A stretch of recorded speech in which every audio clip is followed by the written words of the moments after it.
Bishop Varden is a spiritual writer, a Trappist monk, and the Bishop of Trondheim, Norway. He is the author of Redeeming Freedom, The Principles of Servitude in, Berulle. From 2011, The Shattering of Loneliness on Christian Remembrance, which I know many in the audience have read. Entering the Twofold Mystery on Christian Conversion, and Chastity, Reconciliation of the Senses, which, again, I know many in the room have read. The title of Bishop Varden's talk today is The Benedictine Monastery, SCHOLA DEI. Please join me in welcoming Bishop Varden to the podium.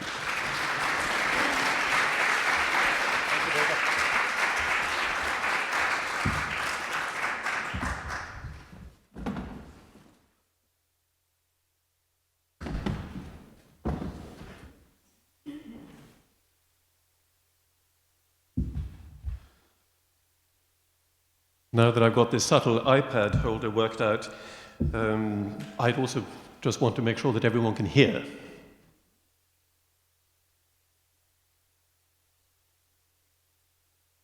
In his prologue to the Holy Rule, written up in the late 5th century and destined to become, unbeknownst to its author, a key source for the development of European civilization, St. Benedict calls the monastery, and remember that's a term that was still possessed in his day of beguiling potential, he calls the monastery Dominici Schola Servitii.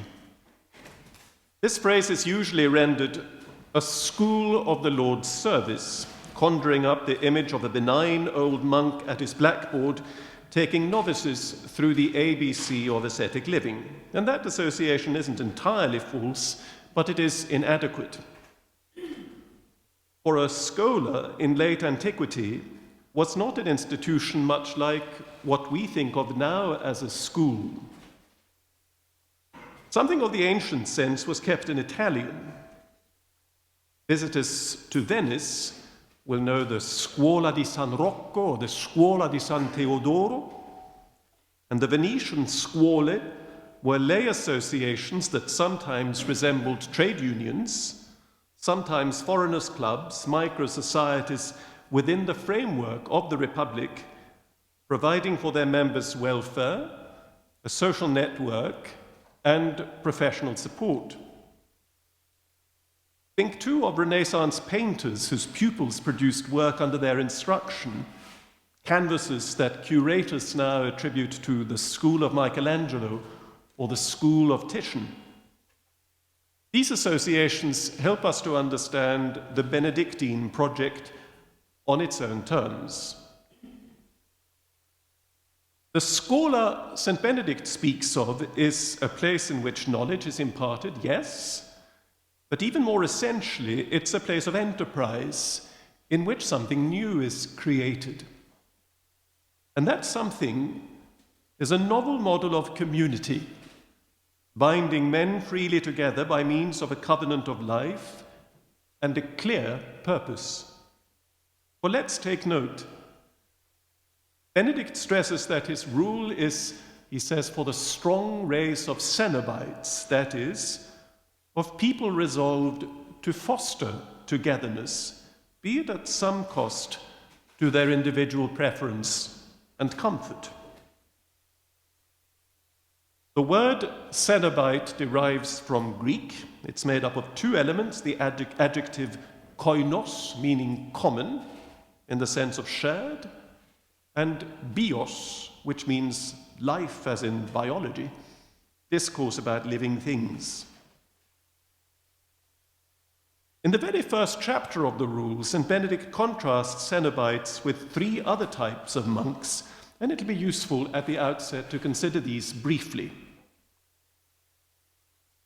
First, there are hermits who go from the battle line in the ranks of their brothers to the single combat of the desert.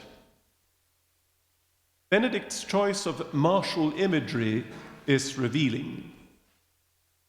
Without having first rubbed shoulders with others in a school of discipline, he says, it's foolish to go out into the desert, which can be a dangerous place. The Christian hermit is no mere opt-or out. His combat is motivated by a universal charity. Separated from everything, in Evagrius's famous phrase, he is united with all and makes his personal oblation on behalf of all. And for this end to be realized, his love must first be awakened, purified, and tested in human company.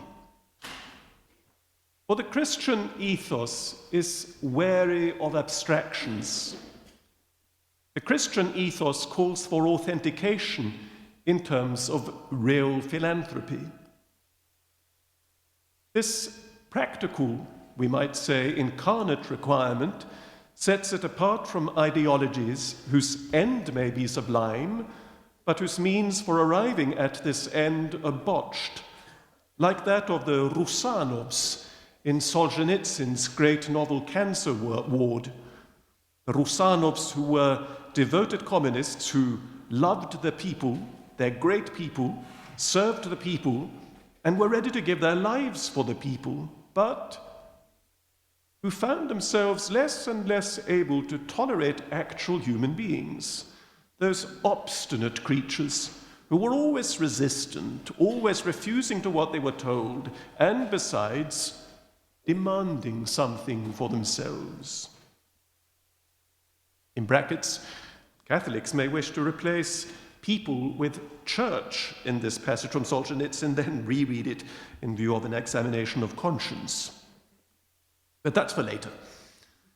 Cenobitic discipline relieves a man of illusions about mankind and, importantly, from illusions about himself. It teaches him to face humanity in its complexity, with its inward and outward contradictions, with its noises and smells, and with its capacity for greatness. Instead of tediously dreaming up a notional people, the Cenobite learns through battle to love people as they actually are. So that's the first group of monks, apart from the Cenobites, the hermits, who will have to have been Cenobites first. Next, we come to a group that are quite a different kettle of fish. They're called the Sarabites, and no one really knows what that means. But what the Sarabites stand for is an aberration. Benedict calls them detestable, monacorum teterrimum genus, and that's a strong word to flow from the quill of one normally so measured in speech.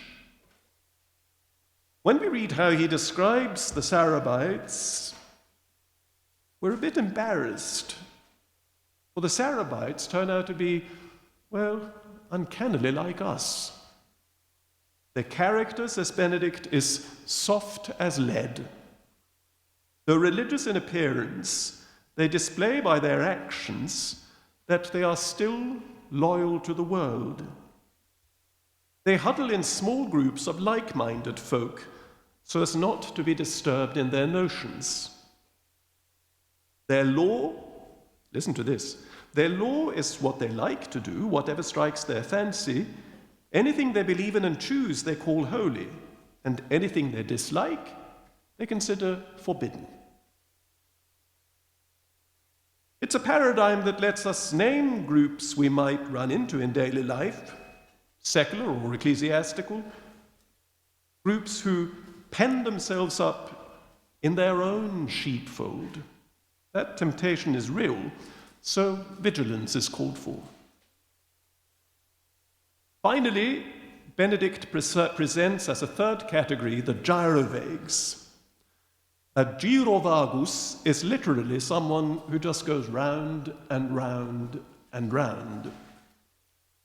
The gyrovague despises linearity and is therefore unlikely to make any kind of meaningful progress. The gyrovague is at one and the same time a lone wolf, a window shopper, and an old-fashioned sponge. Gyrovagues, we read in the rule, are always on the move, never settle down, slaves to their self-will and gross appetites. Strategically, they knock on lots of different doors. They're ever guests in others' houses, never staying long, but always managing to fill their tummies, unable to set up any kind of lasting home for themselves. And here too we recognize a type of person abroad still in our time, where circular movement damned to non-arrival unfolds not only in material space or within the intricate confines of a person's mind, but in the vast and waterless wastes of the digital universe. In every way, says Benedict, gyrovagues are worse than sarabites. Tragically, they bar themselves from ever reaching happiness. Enough said. This brief purview, which we might call a Benedictine sociology of types, gives us an idea of key lessons imparted in the Schola Dominici Servizi. One learns in that school the self-knowledge vital for any societal enterprise. One learns perseverance and humility by staying over time in committed fellowship with others. One learns to temper one's appetites and to still one's anger, qualifying self-will in view of the common good. And one learns patience, that Christian hallmark, potentially, of such great moral stature. In Christian terms, it is legitimate, I think, to relabel this school as SCHOLA DEI. The genitive construction sustains, in Latin, two senses. It can refer to the object of learning, in this instance, a common life according to God's call revealed in Christ, and it can refer to the teaching subject, ultimately God himself working through human instruments and circumstances. It is not then by mere facetiousness that I've titled my talk by adopting the acronym that gives us our conference theme. And in fact, the values of diversity, equity, and inclusion do condition Benedict's enterprise importantly. For a millennium and a half, his rule has proved a paradigm for contented human coexistence. So it's worth asking, might it have something to tell us regarding challenges we face now, Anno Domini 2024? Well, I think so. So I shall consider the elements of DEI in a Benedictine perspective, in the perspective of the Schola Dei. It makes sense, for my purposes, to set out from inclusion, and therefore I shall work through the letters backwards, hoping you won't find that too subversive. So what can we say about inclusion? The Benedictine monastery is in principle and in practice a place where everyone is welcome in. A monastery is never without guests, says Benedict, for whom that affirmation is simply a description of how things are and should be. And things have remained that way for the past 1,500 years. This tight-knit, supremely regular society has a porous boundary. And part of the ascesis of living in the monastery is readiness to be disturbed by people turning up needing time, attention, and compassionate help. For the guests we're talking about are not just devout retreatants calling in for a few days of restful contemplative silence. The rule speaks of poor people and pilgrims, that latter term meaning people arrived from abroad, on a journey God knows where, perhaps just in search of livelihood. In these, the poor and the travelers, we're told, Christ is most particularly received, and they are to be welcomed with great care and concern, graciously, indeed, as if they were Christ himself. How this is to be done is shown in two specific counsels. We find the first in the chapter on the monastic porter, who is a living conduit between the resident community and the world round about. The porter is the monastery's public face, and at the same time, before the community, he is the ambassador of those who turn up at the door. Benedict says that he should be a senex sapiens, a wise elder. This title has a venerable aspect suggesting maturity of insight and maturity of charity, but the title carries also a note of affectionate and humorous realism. For the porter's age, says Benedict, will keep him from roaming about. He will be apt to sit quietly in his porter's lodge doing what? Well, basically, he is to sit there and wait. Wait for somebody to knock. He is there to ensure that no one who does knock will be without a friendly welcome and a good word. As soon as anyone knocks or a poor man calls out, he replies, "Thanks be to God," or "Your blessing, please." Then, with all the gentleness that comes from the fear of God, he provides a prompt answer with the warmth of love. Note that this requirement of gentleness, promptness, and the warmth of love is a requirement extended to everyone. The porter is mobilized on these terms before he has even seen with whom he is dealing. What is more, he is to greet the knock with the cry, "Deo gratias." Those are the very same words we use at Mass to acclaim the word of God, verbum Domini Deo gratias. In the needs of a stranger, the porter welcomes and then seeks to understand a divine word and a divine call. Alternatively, he calls out benedic, meaning a blessing, please, conscious that each human being, however destitute, however lost, each human being is the bearer of some unique goodness to be received as a gift from God and a benediction. So from the start, the encounter between insider and outsider is marked by reciprocity and thus by respect. A guest is by definition a bird of passage. What of those who come to settle in the monastery? Here there is a noteworthy contrast, and it's very interesting. Where the guest is received with exquisite kindness, the aspiring novice is tested. The rule commands, "Do not grant newcomers an easy entry." Then it goes on to prescribe treatment that may seem to us just a little savage.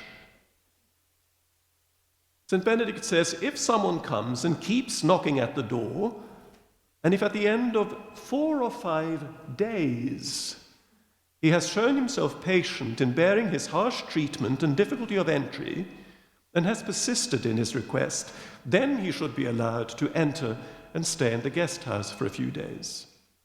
4 or 5 days, this fellow is to be kept waiting, not knowing whether he will be admitted, even to come just inside. During this time of waiting, he will either have been camping outside, or he would have kept coming and going. The key word in this passage is patient. The procedure Benedict outlines intends to help the candidate examine himself and his motives. Is this what he really wants? Does he have the staying power for it? These are key questions to ask of anyone seeking to become part of a stable human community. One who does persevere through testing is to be let into the novitiate, there to be looked after by a senior chosen for his skill in winning souls. This seasoned monk has one principal task, and that is to verify whether the novice truly seeks God.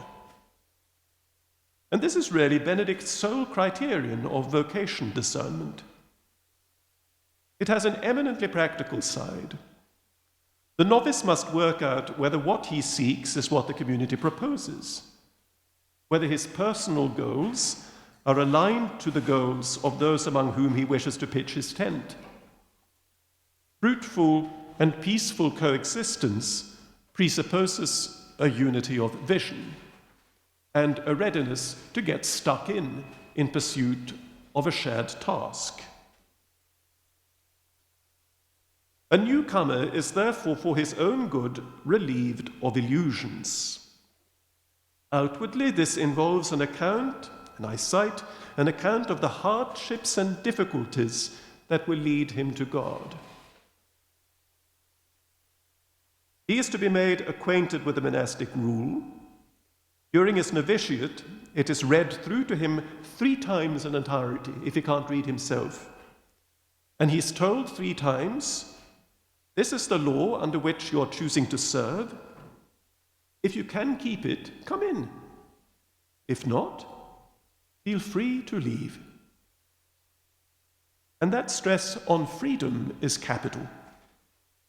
It flows from the groundswell of the Christian condition. For freedom Christ has set us free. But this imperative of freedom is spelled out in view of oblation, self-giving, not of narcissistic self-realization. Human beings exist from a Christian point of view for self-giving, for the binding in truth of their affection. Sarabitical withdrawal or vague gyrovagaries just cannot satisfy the yearning of human souls, which is why people need to purify and then freely direct their will. The novice must, for this reason, come to know himself. He must ask, what animates me? What moves me? What makes me afraid? What do I really desire? Where am I shackled and unfree? Where do I need restraint? What grief do I carry? The grand 7th chapter of the rule, entitled simply On Humility, is a manual of such inquiry, to be conducted before God in a logic of trustful obedience to a spiritual father. For inclusion in this context entails entrusting oneself to a personal communion. It's not just about carving out a space for oneself. A monastic pedagogy of self-knowledge differs from maneuvering within the number-coded web of the Enneagram. The monastic process of self-knowledge is performed to enable not merely self-acceptance, which is a necessary stage, but just a propedeutic stage. It is performed in view of self-transcendence. And that's why fraternal relations are always the acid test of genuine progress. The rule's injunction in this regard are clear. Help the troubled and console the sorrowing. Do not act in anger. Do not bear a grudge. Rid your heart of all deceit. Never give a hollow greeting of peace. And never turn away when someone needs your love. Those are all injunctions from the 4th chapter of the rule. When these responses, by the interplay of bloody-minded determination and divine grace, when these responses slowly start to become second nature, the monk ceases to be a borrowed ace within an unsteady house of cards.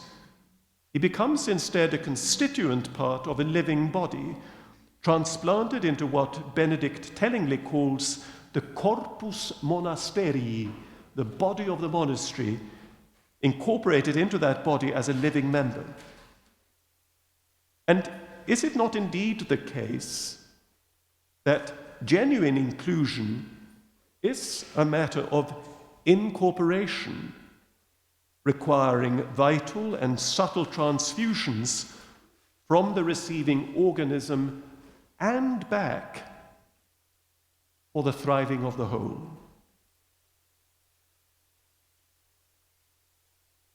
Letter number 2, equity. The word equity, as we've often heard over the last couple of days, the word is polyvalent. It is commonly used in the discourse of finance to indicate stocks and shares shifted, bought and sold to make an income.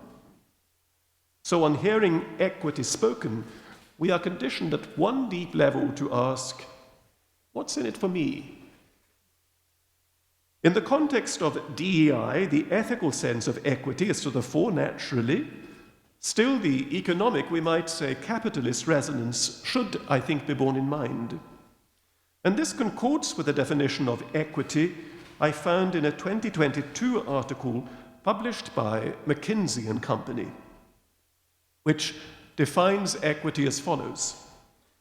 Equity refers to fair treatment for all people so that the norms, practices, and policies in place ensure identity is not predictive of opportunities or workplace outcomes. Equity differs from equality in a subtle but important way. While equality assumes that all people should be treated the same, equity takes into consideration a person's unique circumstances, adjusting treatment accordingly so that the end result is equal. End of quote. All very well, but equal on what terms? There is scope here for application. We've heard that too in the course of yesterday. There is scope here for application corresponding to that of Orwell's Pigs, who in an equity manifesto declared all animals equal, of course, but some just a little bit more equal than others. The McKinsey definition of equity ties up with notions of entitlement. Its point of departure is identity. No one's identity should a priori be predictive of opportunities or outcomes. And at this point, serious tension arises.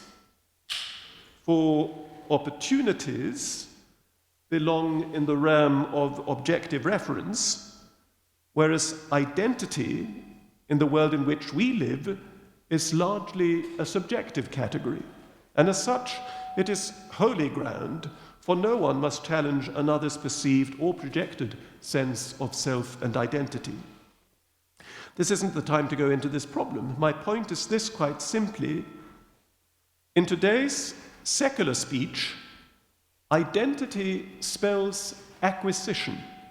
The shares I invest in corporate enterprise, expecting these shares to correspond without prejudice to my expected margin of gain.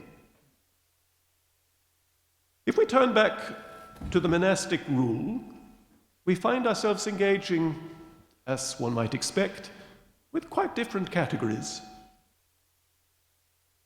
As a legislator, Benedict is concerned with justice, of course. To apply this great virtue in practice, he conceives of equity in terms, I'd say, of equilibration. Benedict is less seduced by equality than many modern theoreticians. Experience has taught him that equality can, in fact, be an oppressive term, insensitive to the requirements of circumstance. Take his very down-to-earth chapters on the right measure of food and drink. He provides a norm, which happens to be, I think, a pretty ample norm.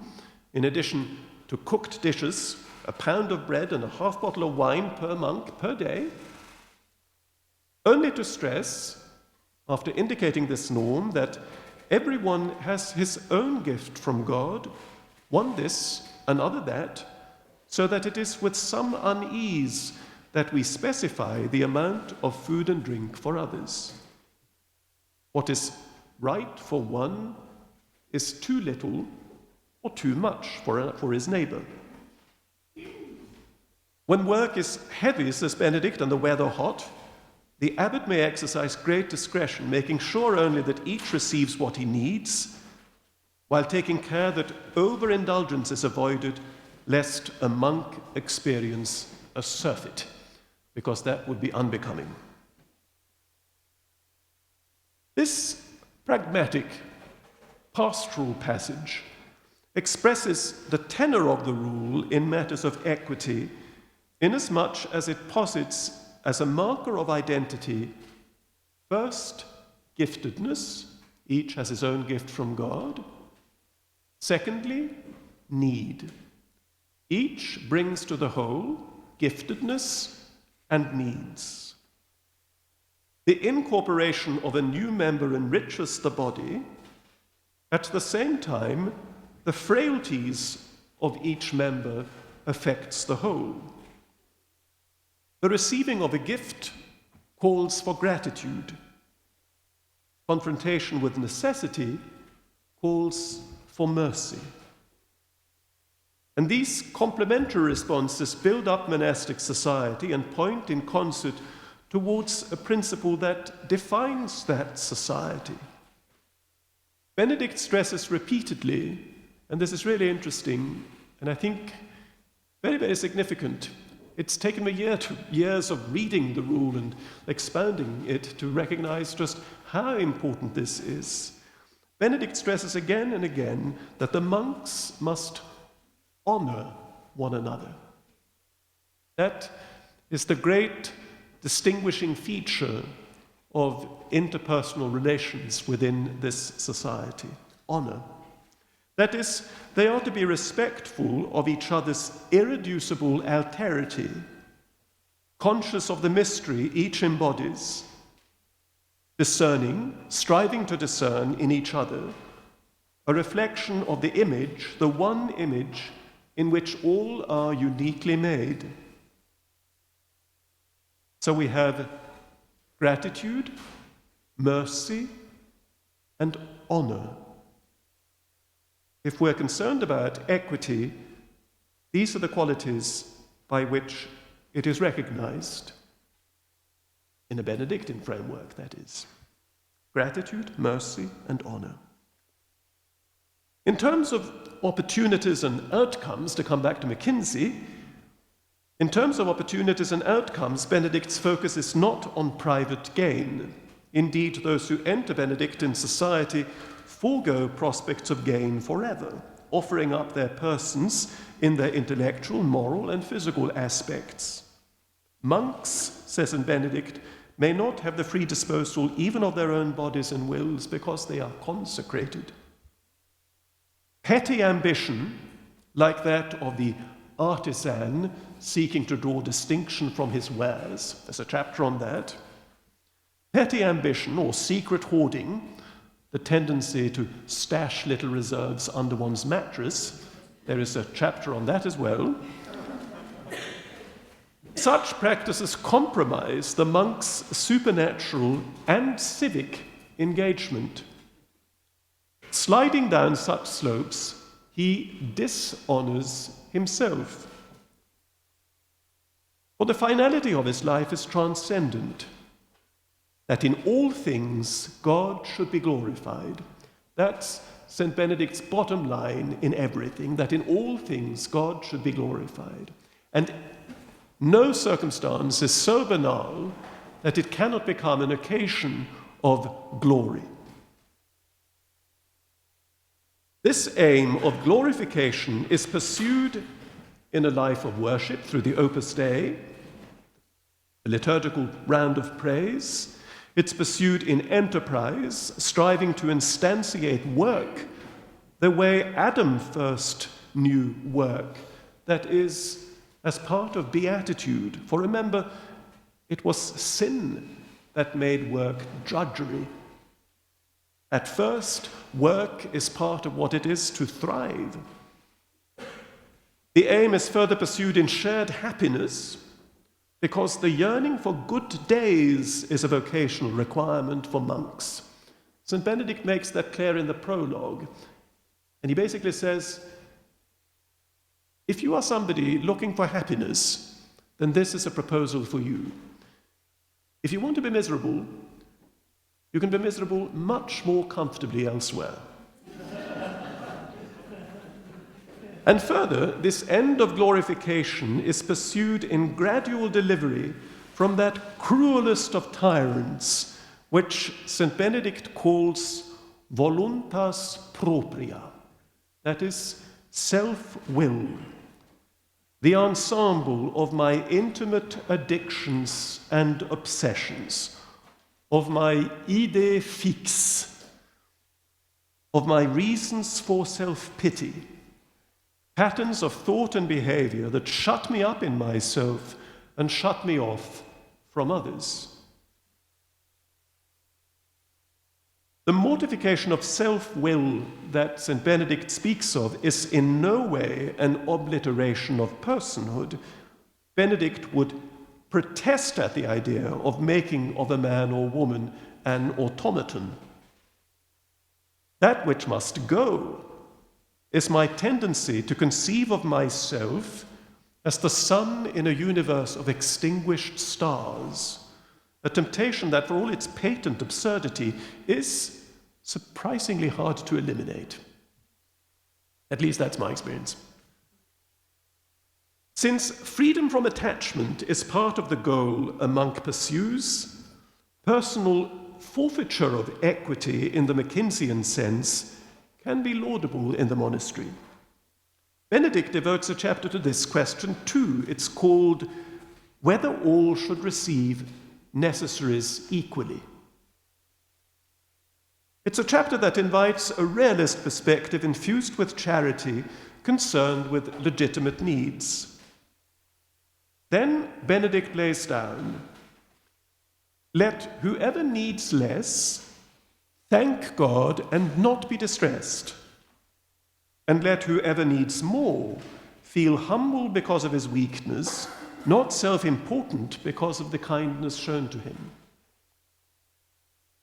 So both need and the absence of need become opportunities to foster a Eucharistic mindset, investing a person and potentially a community of persons with graciousness, an endowment, that of graciousness, which mere calculation is powerless to bestow. As far as deliberations are concerned, Benedict is wholly equitable. While the monastery is governed hierarchically, with the abbot seen to hold the place of Christ, the monastery is not totalitarian. The abbot is above all bound to the rule and recalled to his fallibility. And in all matters of consequence, he is to take counsel. All the brothers have a right and a duty to express their opinions. All are to be heard without exception, even the newly arrived, since, says Benedict, the Lord often reveals what is better to the younger. For a 5th century Roman text, that statement is pretty extraordinary. The Lord often reveals what is best to the younger. It's a statement redolent with that radicalism that ever complements monks' naturally conservative instincts. Secular or inherited status shall play no role at all. A man born free is not to be given higher rank than a slave who becomes a monk, says Benedict. Were Benedict writing now, he might well have added, this is a hypothesis of mine, were he writing now, he might well have added that felt inherited disadvantage should no more be a reason for preferential treatment, because his concern is to urge us constantly to see beyond our conditioning, to perceive ourselves afresh, at once unafraid of our poverty and determined to rise to our human and Christian dignity, thereby apt to see others too with purity of vision, with loving inquisitiveness, and with hope. Thirdly, diversity.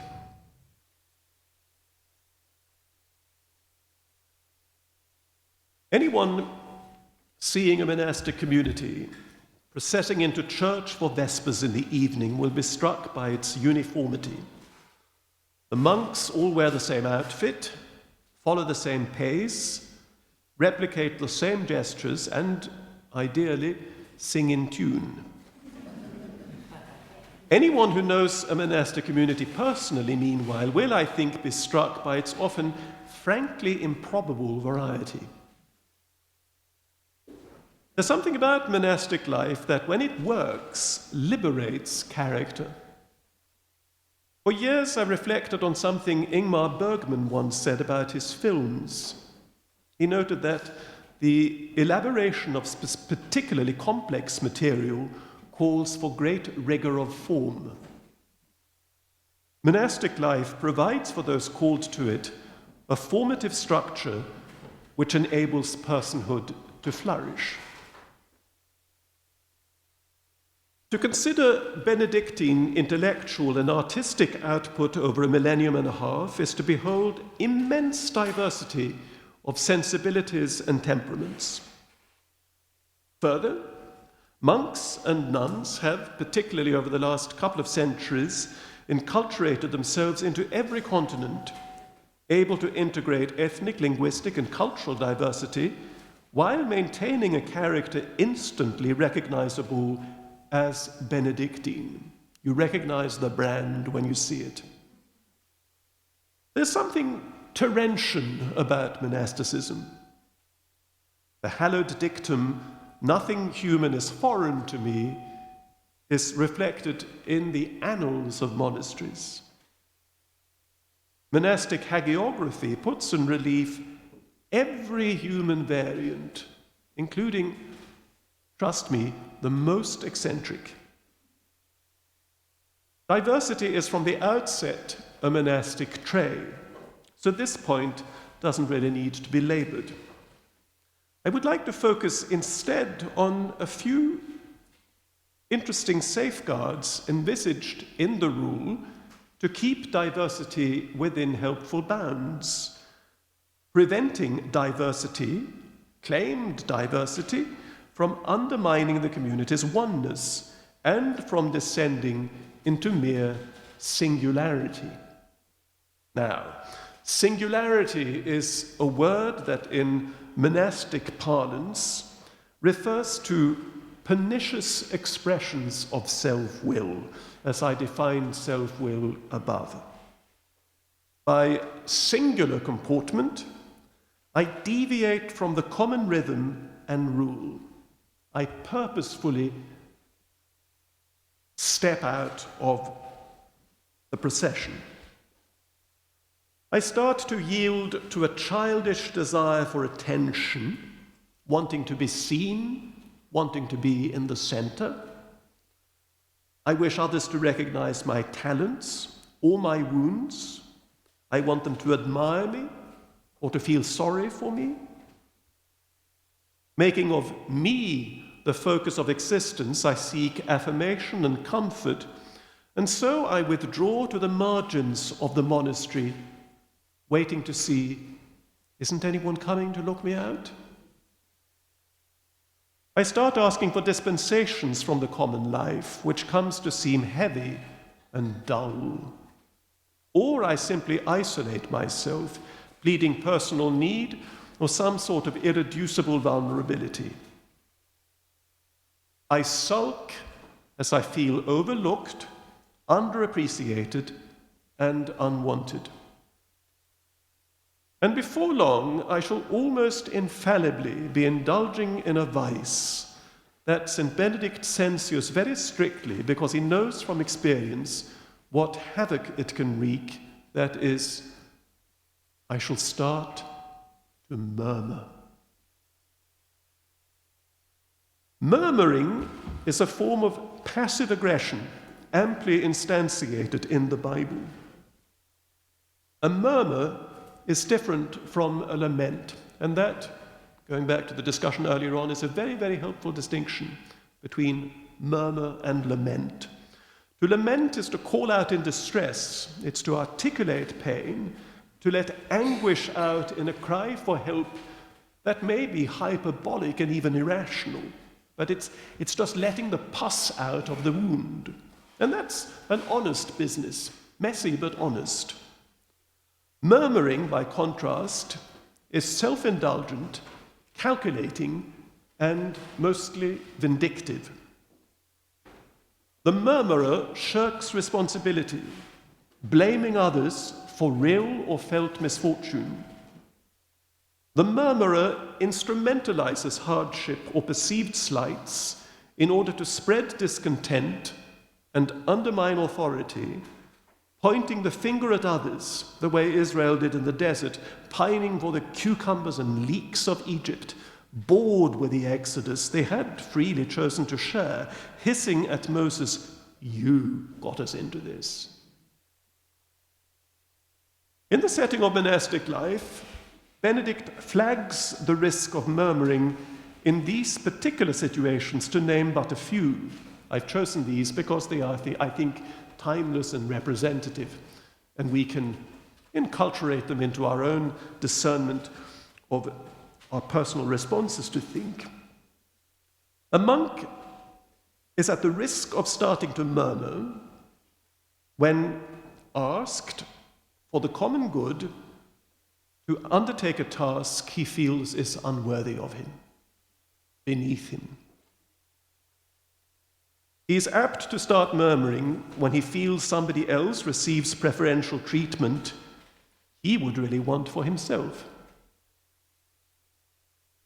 He's apt to start murmuring when he thinks too much is asked of him, and when he doesn't get his ration of wine. By murmuring, he effectively retracts the oblation of self that is the covenantal glue of his vocation, the foundation for the good days he once sought ecstatically outside himself, looking up and around and being enchanted with things and with people, and with the promise of things moving towards the horizon.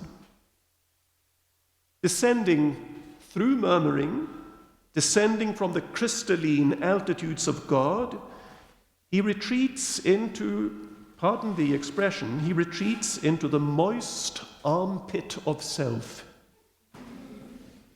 When appeals to self-centered difference diverts a man from society and spawns tyrannical claims to privilege, it engages passions of the soul that militate against spiritual freedom. And once I get caught up in these passions, I have eyes only for myself, and my own murmuring soon becomes the only tune to which my ears are alert, repeating itself over and over and over again, a gyrovague song. It's extremely tiresome and tiring to live with murmurers. Yet murmuring does its worst harm to those who indulge in it, because it locks them out of the real and into a world of fantasy. And that is why Benedict encounters it with the strongest sanction he has at his disposal, which is the sanction of excommunication. An inveterate murmurer is to be warned twice in private. The abbot is to have a frank word with him and say, you know, this isn't going anywhere. And you're digging yourself into a burrow. The point is to try to make him see the harm he does himself and others. If that doesn't work, he attempts to explain. If that doesn't work, he is to be rebuked before the whole community, so that he can understand the seriousness of this and see that his comportment actually affects everyone and not for good. If even then, says Benedict, he doesn't reform, let him be excommunicated. What does that mean? Excommunication is enacted in degrees according to the seriousness of the fault. It's a gradual exclusion from the common life. The first step is simply exclusion from the common table. The monk has to have his lunch on his own, after everyone else. He doesn't have that satisfaction and the joy of sharing table fellowship. The next step in excommunication is exclusion from both table and oratory, causing the brother to eat and to say his prayers on his own. In really serious cases, a monk is excluded from all human contact. In such cases, at Benedict, no brother should associate or converse with him at all. To do so would itself provoke a sanction. This punishment has an educative purpose. It is meant to make the monk understand, listen, by acting like this, you break down fellowship. Insensitive to others, you imprison yourself in a world just of your own making. You undermine the very purpose of the life you came here to live, and you bar yourself from reaching the goal you've set yourself. Excommunication should work as an eye-opener, inducing the wanderer to come back into the fold. It is a means by which the abbot exercises his ministry as shepherd, striving by all means to bring the stray sheep back, be it by picking it up and carrying it on his own shoulders. Benedict wouldn't be Benedict, though, were he just to leave it at that. The chapters on excommunication, which are stern, those chapters are followed by one entitled On the Abbot's Care for the Excommunicated. And that is a really remarkable text. Benedict acknowledges that the abbot, as the man in charge, has sometimes to be inflexible, fixing and guarding limits. At the same time, he must seek to reach, comfort, and guide the one shut out. Unable to do so himself as the rule's guardian, he sends in ambassadors, wise and mature monks dispatched under the cloak of secrecy to support the wavering brother, lest he be overwhelmed by excessive sorrow. So, the one excluded is sanctioned and comforted at once. The abbot delicately qualifies the sternness of a righteous judge with the skill of a wise physician. His task is to unite his diverse companions in harmony and to let the particular genius of each enrich and embellish the whole. Diversity is problematic only when it generates centrifugal tendencies, when it starts fragmenting instead of complementing, when it fosters secession, not a desire to belong.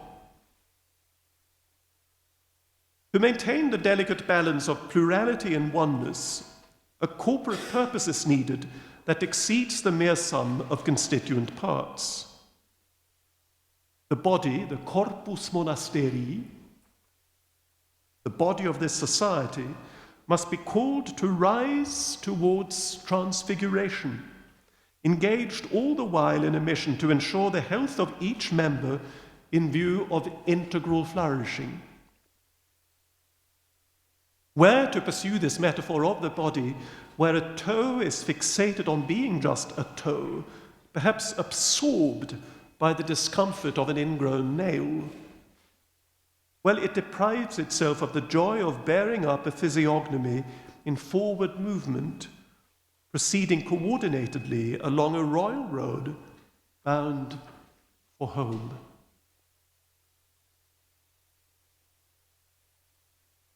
Permit me briefly to sum up and to conclude. DEI stands for values that are basically germane to a Benedictine model of society. Each factor, though, has a potentially destructive flip side. Good when building up communion. Inclusion is noxious when it's instrumentalized as a slogan of entitlement. Equity is splendid as a marker of societal equilibration. Hijacked in view of personal or small group gain, it lends itself to use as an instrument of manipulation. Diversity is lovely, showing forth the complementarity of gifts. When it encloses people in self-affirming sarabitical apartness, its fruits are bitter, likely to cause indigestion in the body politic. To be beneficial, the just exercise of these qualities has to be learned. A pedagogy is called for. And so it is not anodyne, I think, to speak of a SCHOLA DEI. We need purposeful formation to become equitable, inclusive, and diverse in truth, even as we must be taught how to be and help others be truly free. A rhetorical, caricatural exploitation of these terms has often enough led to an impasse. The word, I think, is well chosen. It indicates a point from which normally no forward movement is possible, only retraction. Positions are locked, passions run high, there are shouting matches. To respond to rhetoric and caricature by these same means, cynically, is unproductive, though, and ridiculous, really. It's worth reflecting that pedaling back is the sole way out of an impasse only if the obstacle can't be overcome. But what if it can? We read in a Psalm of David, "With my God I can scale any wall." Well, how about the wall of this impasse? The principle is timeless, and discouragement is only for the faint-hearted. There's too much good at stake, too much goodwill existing in the midst of some patent craziness for us to watch placidly while the terms of DEI are undermined, then perhaps shoved into the compost. And is there not a growing heap? For a while, DEI has been politically and commercially exploited. Why not use it if it sells? Customers are starting to show signs, though, of having had enough. The recent forswearing of DEI by, say, Toyota likely indicates a growing trend. It's in the nature of slogans, especially, I think, acronyms, to last but a season. And seasons in trade and in fashion are pretty short. The vacuity of much discourse on this theme results from the absence of a viable meta-narrative, the absence of an overarching anthropological vision. To make sense, the terms of DEI must be defined. Inclusion into what exactly? Equity by what just standard? Diversity according to what norm? These are questions our pragmatic times are ill-equipped to handle and from which public figures tend to shirk. For to pass from the register of how to the register of why presupposes some degree of commitment to a worldview, and even to envisage such a thing, a worldview, is considered by many to be manifestly anti-DEI. This is the irony, and in some ways the tragedy we must address.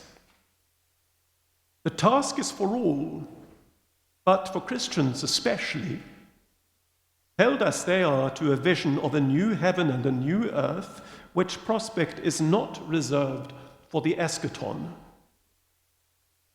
The church is to be here and now. You will recognize a phrase from the Constitution Lumen Gentium. The church is to be here and now, a lasting, sure seed of unity, hope, and salvation for the whole human race. That's not an optional extra. It's an instruction. That's our task. The church is to be a lasting, sure seed of unity, hope, and salvation for the whole human race.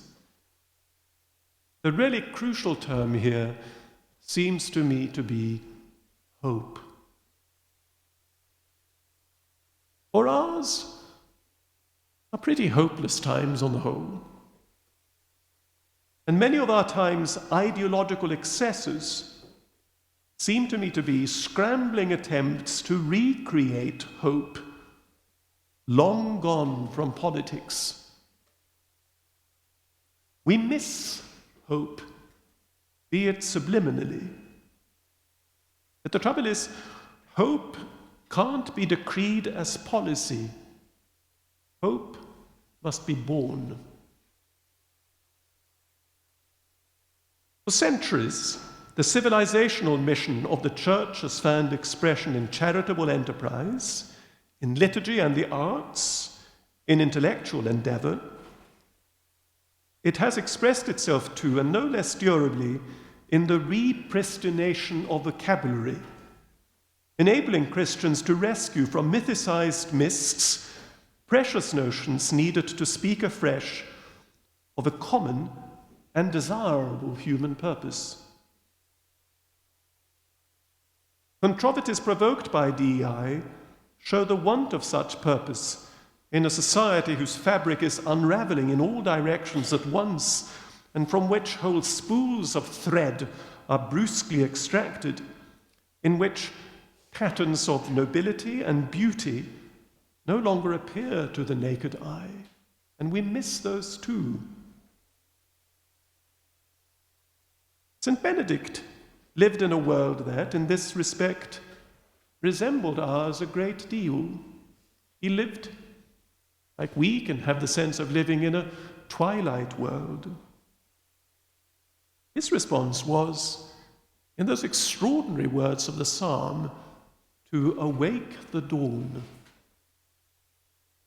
To awake the dawn while reminding man, for whom it is not good to be alone, to remind man experientially of what it is to be human, fully and happily human, together, in order next to frame that proposition by way of a shareable ideal.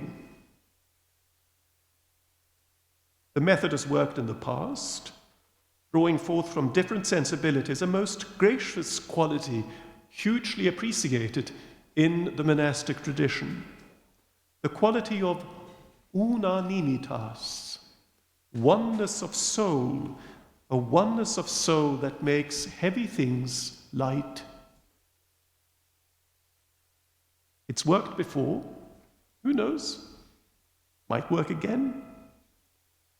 For truly, what is needed now, that seems to me pretty clear, what is needed now is more than merely a wearily doctored, redoctored political agenda. What is needed now is a new sense of the very notion of a polis. What is needed now is a rebirth of man. Needed is a credibly embodied corporate witness to true humanity. Thank you.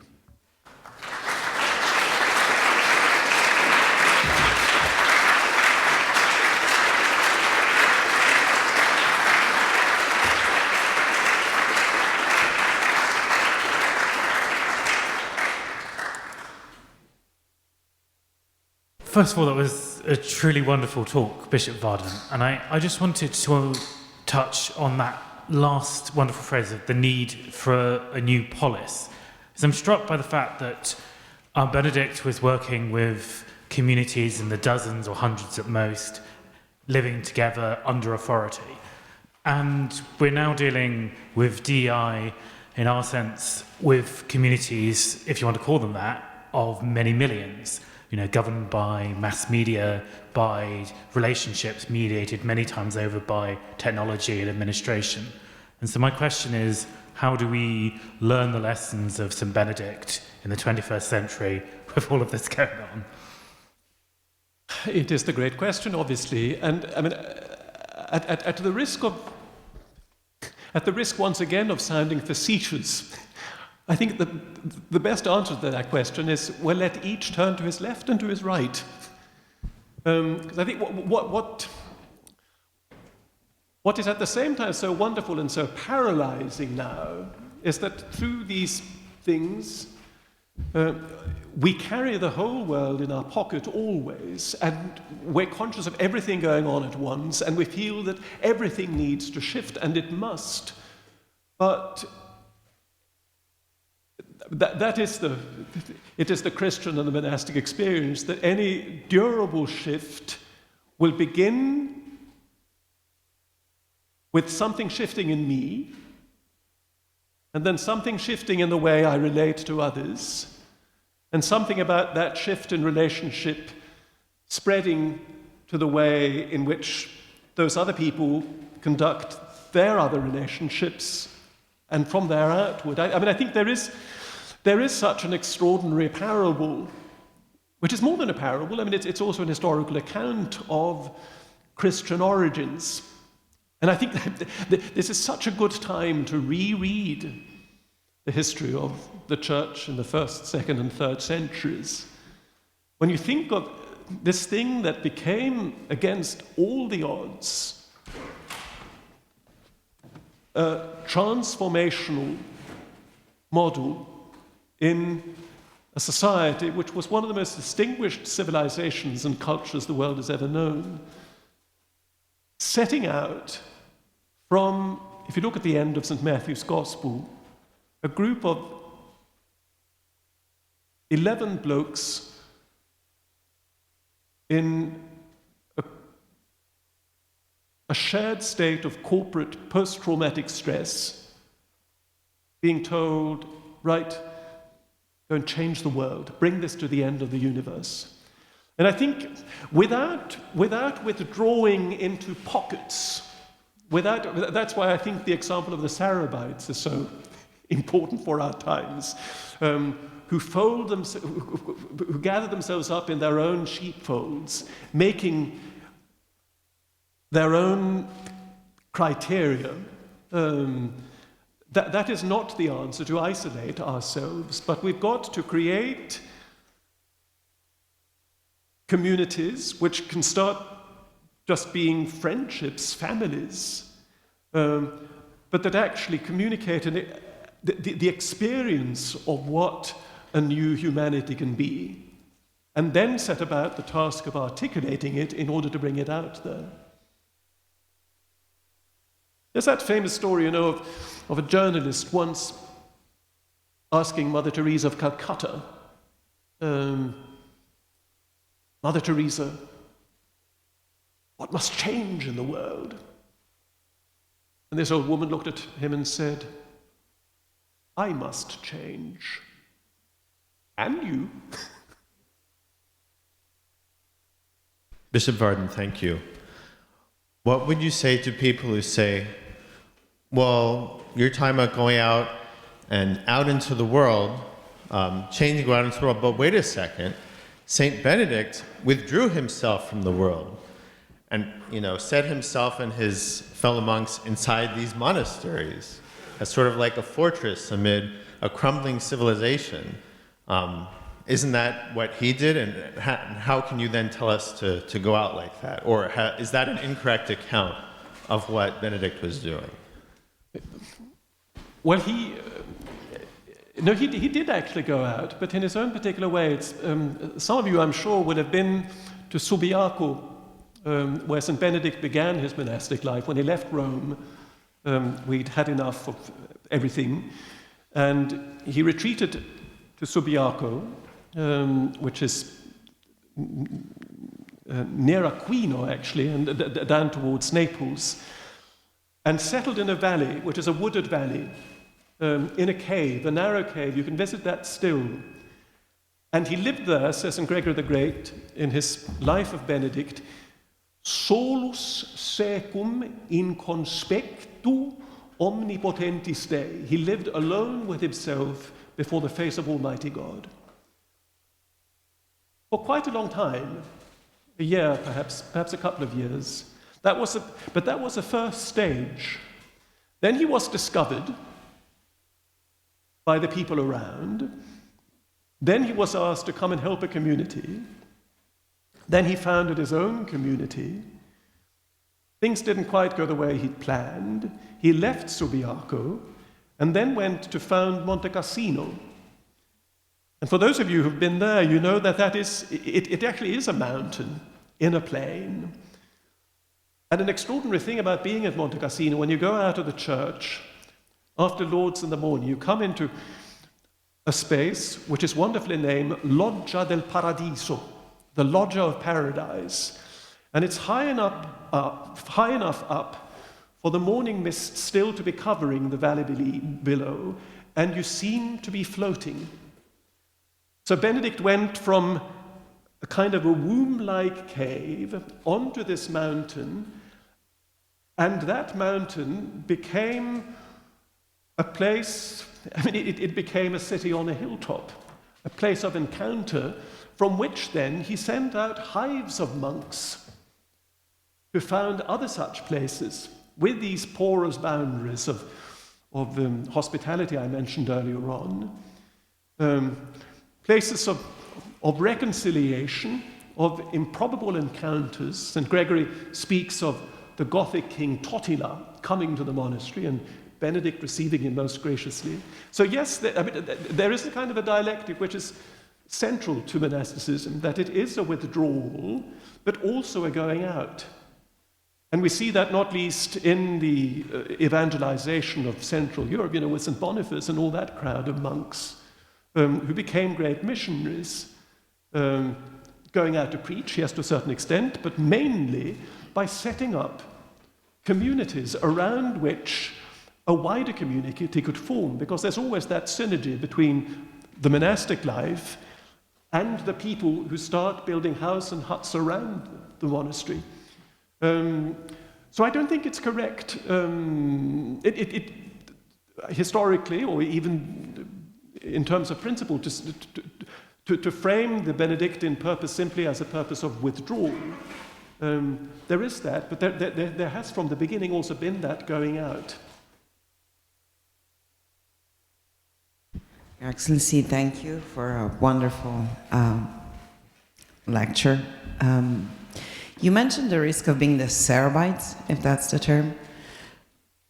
You mentioned the other category, the Girovago. The Gyrovags. The Gyrovags.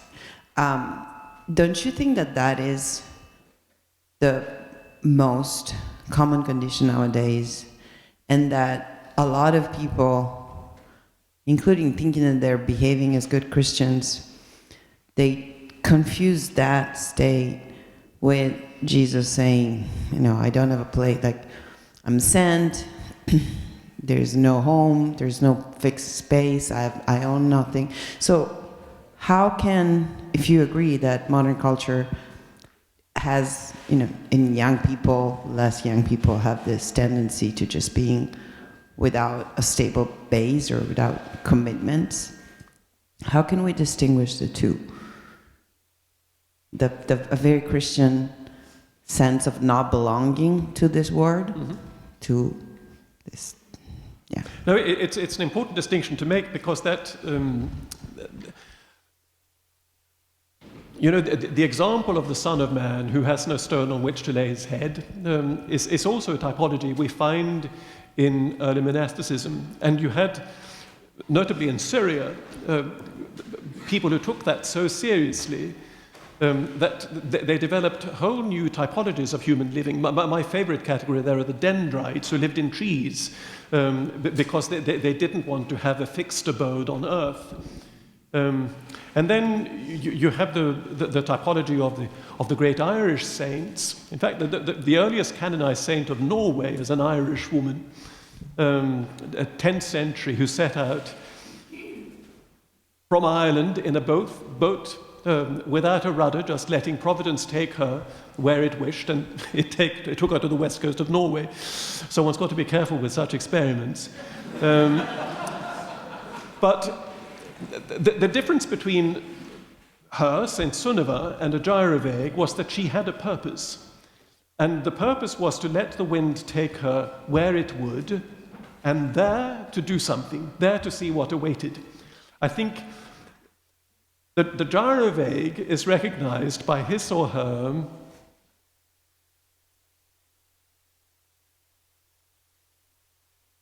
I'm trying to find the right word. By his or her suspension of, not even of decision, but even of discernment, of a sort of a waiting to see what will happen. Oh, give me another day. I mean, the gyrovag walks round and round, but at the same time, he's someone who just pulls the duvet over his head and says, well, let me sleep for another hour.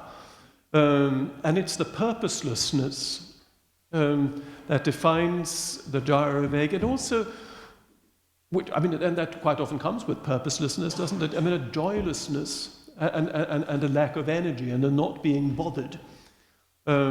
Whereas, the Christian surrendered to providence will have a spring in his or her step. So you can recognize them by the way they walk.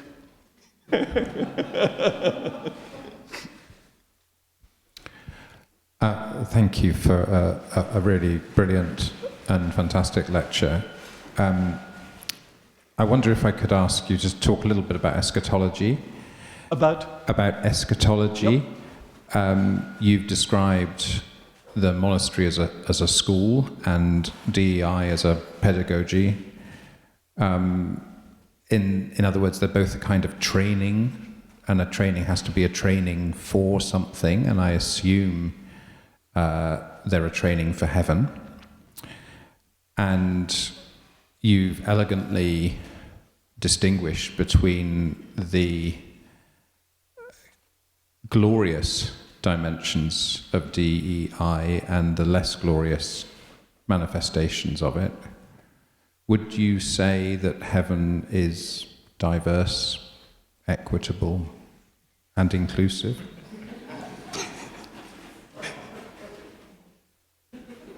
Well, I would hesitate to be categorical in my answer to that last question, but that would be my assumption. And I think it's a pretty biblical assumption. In terms of what the monastic school is for, yes, I mean, ultimately, it is in hope of heaven.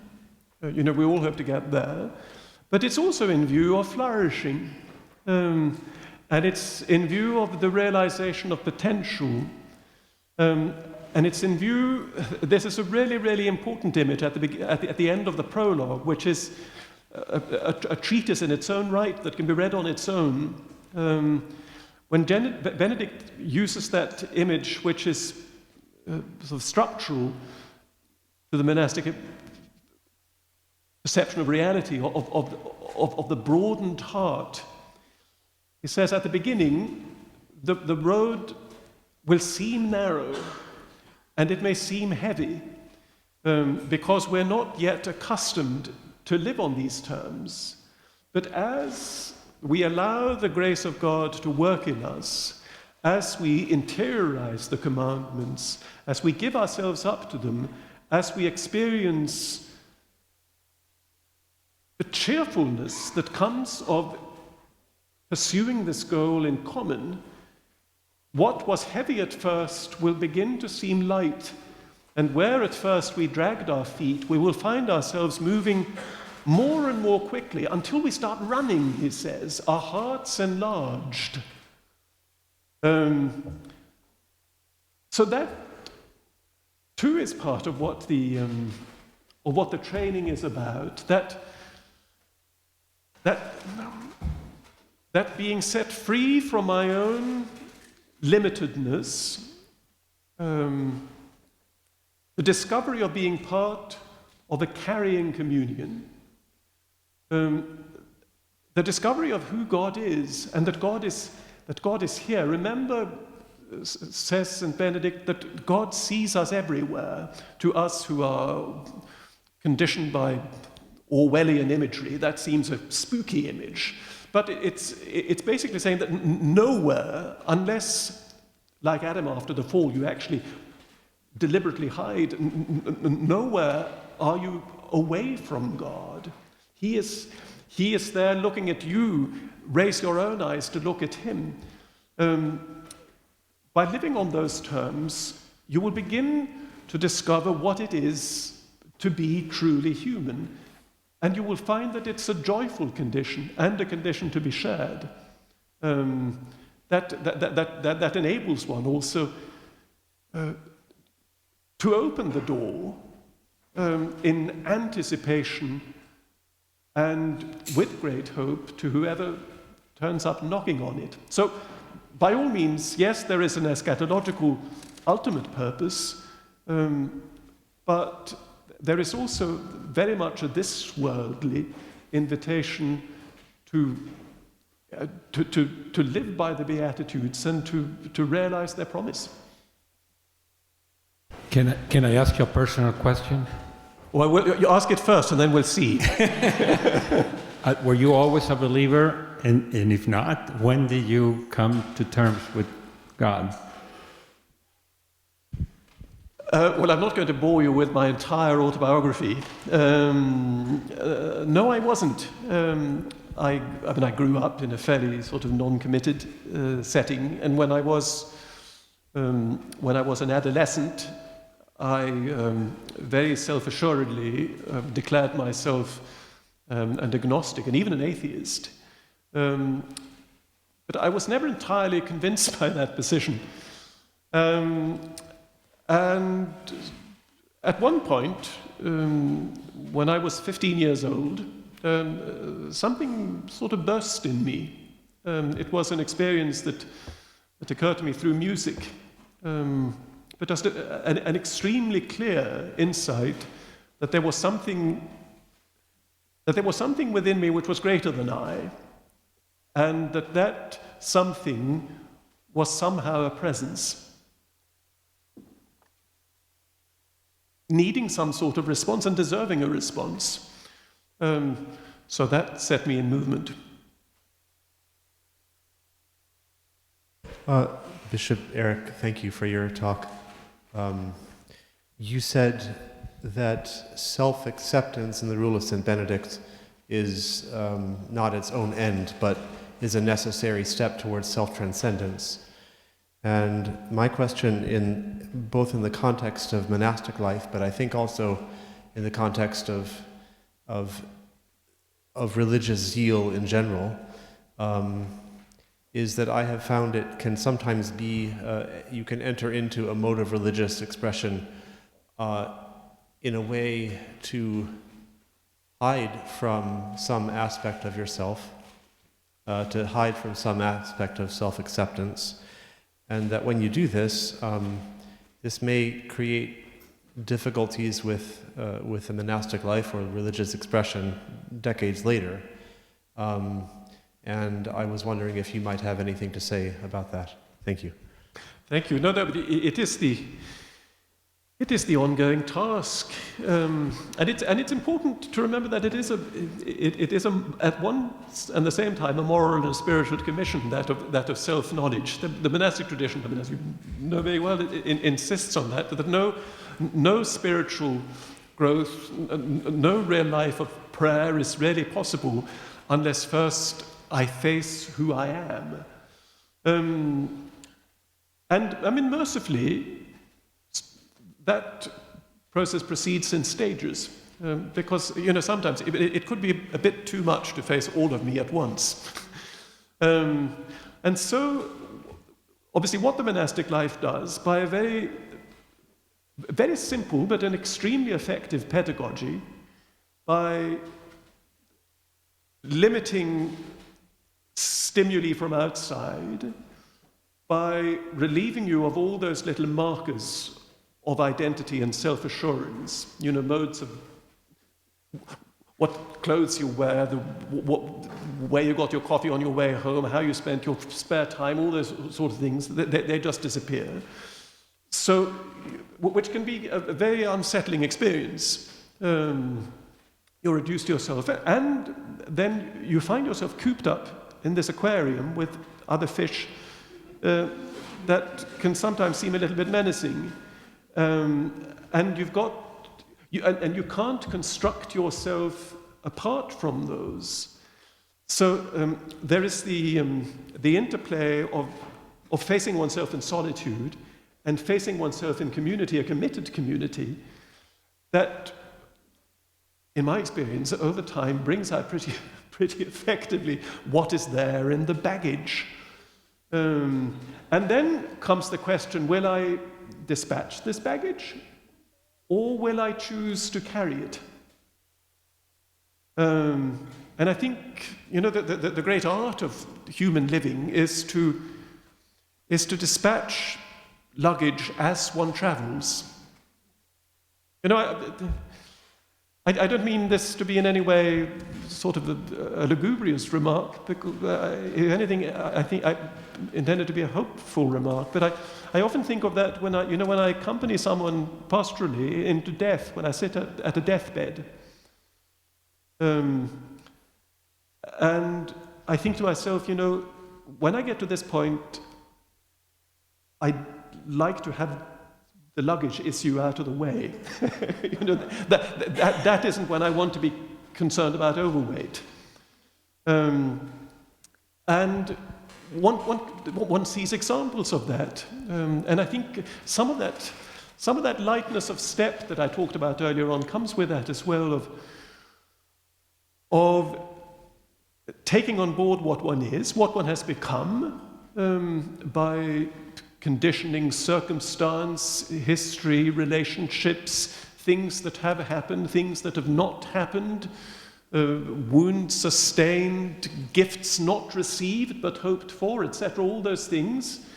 Owning, yes, this is me, and it is real, but it is not all. And I think that's where the self-transcendence comes in, always having that openness to receive myself as a gift that exceeds me, and not knowing quite what I'm intended to grow into. To consent to living in a degree of that cloud of unknowing with regard also to my self-knowledge. That can, I'm not saying I'm very good at living like that, but I've seen people live like that, and I've seen that it's possible, and I'd like to learn the art.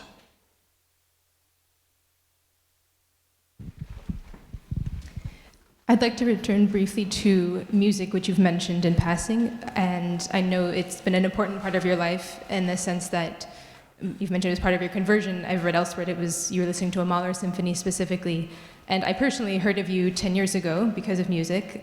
For long story short, came across the videos on YouTube when you sang in St. Peter's Basilica as a deacon during Holy Week, so Good Friday and Easter Sunday.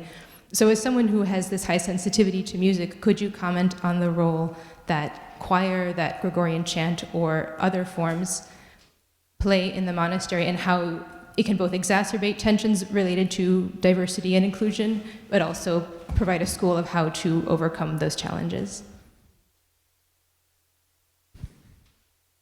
The monastic choir is an extraordinarily delicate and subtle environment. And once your ear is a little bit attuned, you come to a monastery you've never been to before. You go to None in the afternoon at 2:30. You hear the intonation, and within 20 seconds you can hear how that community is doing. Because everything comes out in the singing. The hesitancy and the abandon. The participation or the non-participation. I've been to monasteries where you have 3 people singing and the rest standing like this. Which says a lot. And so there is a great ascesis in the monastic choir, not least because as a monk or a nun, you spend a lot of the day and the night singing, and not everyone is a musician. But at the same time, the monastic choir is capable also of being an expression of that real togetherness. And I found that in my own community. I was a choir master for many years,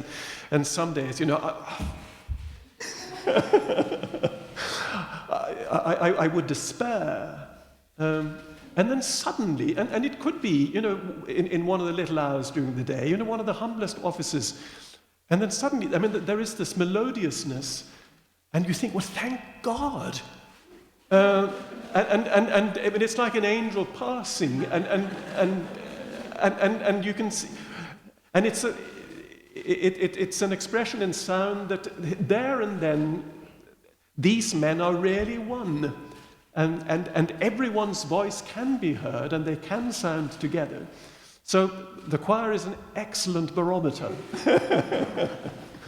But it's also the choral singing, or playing in an orchestra, is an excellent. I think that's an excellent school of DEI. Actually, perhaps that's the answer. Yeah. Thanks so much for your talk. And apologize, this is a very basic question that I think has been in some of our conversations. There's lots of anger on our college campuses right now. One of the student activists asked me last spring, Professor Gregory, where are the Christians? They don't seem angry. And obviously with the rule, we are not to give way to anger, but with plenty of scripture behind it. But there is a tradition of righteous anger that many Christians think is compatible with the virtue of love. How might we think about a kind of anger that might be appropriate given the spirituality you've given us? I think it's one to be treated with great caution.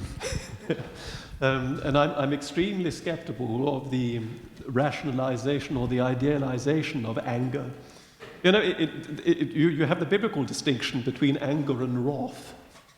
Wrath, which is an expression of God's righteousness, faced with imperfection, evil, sin, suffering, and pain, and anger, which is passionate.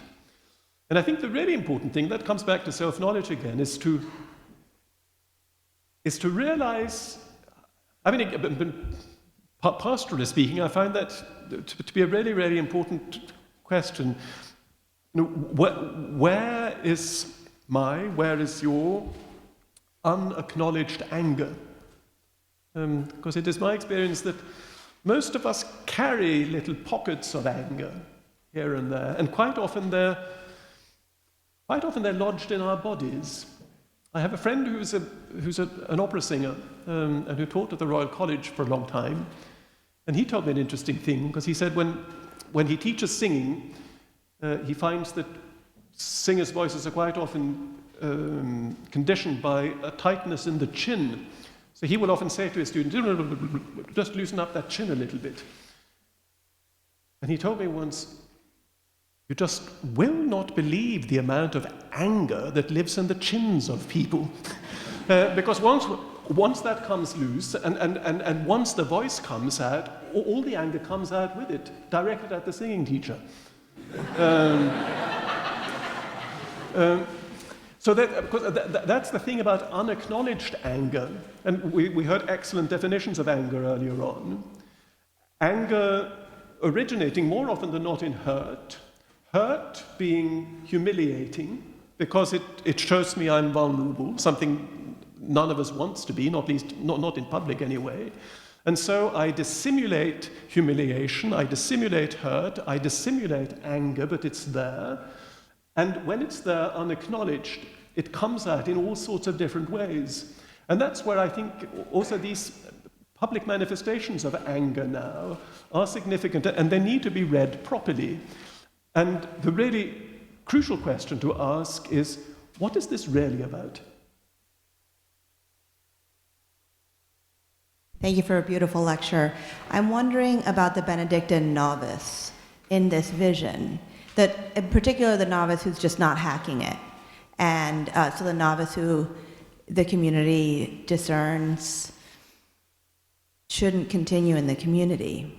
Because I heard the articulation about excommunication, and the point is to reconcile the brother back into the community. But what about the novice that really, at the end of the day, needs to be shown the door? That's a very difficult one.